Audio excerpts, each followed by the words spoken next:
नमस्कार, मी कविता पाटील। आज मी एका महत्त्वाच्या आणि समाजहिताच्या मुद्द्यावर तुमच्या समोर बोलत आहे।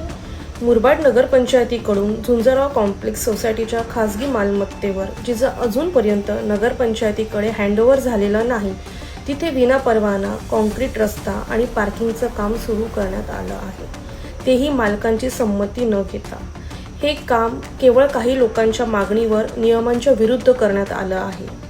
हे काम खासगी मालमत्तेवर सार्वजनिक निधीतून केलं जात आहे, म्हणजेच आपल्या कराच्या पैशातून खासगी जागेवर रस्ता आणि पार्किंग बनवला जातोय। हा निधीचा स्पष्ट गैरवापर आहे। महाराष्ट्र नगर परिषद, नगरपंचायत आणि औद्योगिक नगर अधिनियम 1965 कलम 51 सार्वजनिक निधी फक्त सार्वजनिक मालमत्तेसाठी वापरला जाऊ शकतो। कलम 223(1) खासगी मालमत्तेवर विनापरवाना काम केल्यास नागरिकांना हरकत घेण्याचा अधिकार।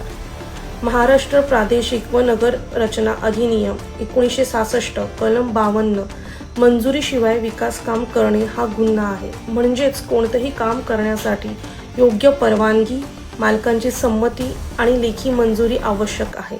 हा फक्त एक सोसायटीचा प्रश्न नाही, हा प्रत्येक नागरिकांचा प्रश्न आहे।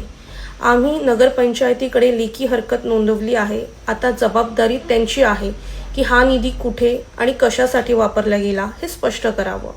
सार्वजनिक निधी खासगी फायद्यासाठी वापरणं ही भ्रष्टाचाराची सुरुवात आहे।